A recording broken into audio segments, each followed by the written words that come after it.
Okay, so hello guys, fellow teachers. Itong laptop na ito, issued by DepEd, is Lenovo ThinkPad. Ngayon, naghahanap siya ng bitlock key. So, kung titignan natin dito sa screen niya, switch natin. Lenovo siya. Ayun, naghahanap ng BitLocker recovery key. So, hindi ko naman alam yung recovery key nito. Kaya, i-reformat na lang. So, paano ba mag-reformat ng itong Lenovo ThinkPad na to na inisyo ng DepEd? So, mayroon silang binigay na USB, Windows 11 na bootable. So, itong gagamitin natin. So, saksak natin sa USB port. Then, so, power off muna natin. Power off. Yan. Then, pagka i-switch ulit natin, then paulit-ulit na pindutin ng F12. F12. Ayan. So, pag nag-enter yung boot menu, hintayin natin yung boot menu niya. Okay, so, ayan yung dialog.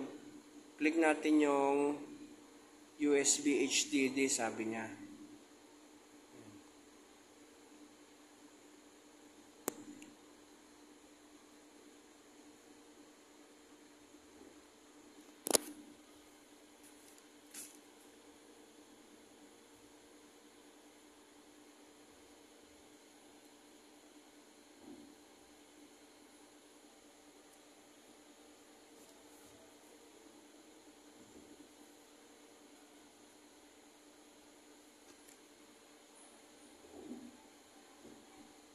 Okay, so makikita nyo yan, Macrium Reflect 7.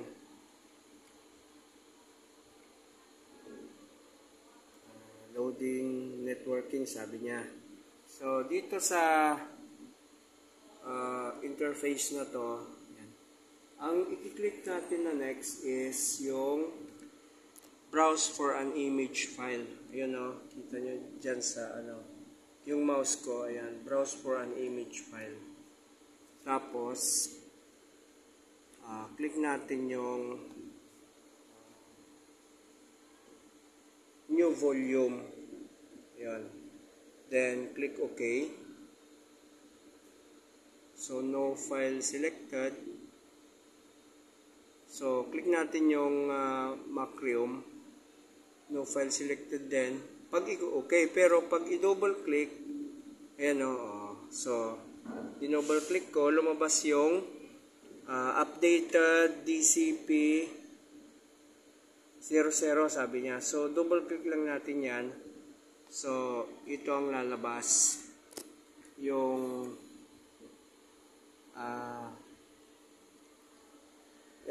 browse for an image file, sabi niya sa bandang baba, updated DCP 00.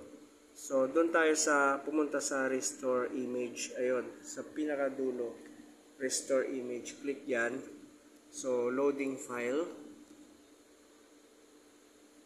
Then, so, lahat ng mga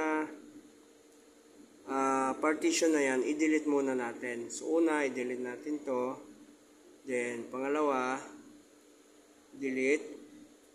Then, BitLocker Lock Primary, delete. BitLocker Lock Primary, delete. Recovery, delete. So, wala nang naiwan. Just click next. So, the following BitLocker encrypted drive will be restored without enabling. So, i-okay lang. Then, finish. Ayan, so makikita nyo yung progress. Now, bago natin i-click yung continue, pag lumabas yung warning, the following drives will be overwritten, sabi niya. I-tick nyo yung check doon. Okay, so all target volume data will be overwritten, sabi niya. Then, click continue. Ayan, so yung progress niya, ayan. Paulit-ulit na papakita niya yung progress.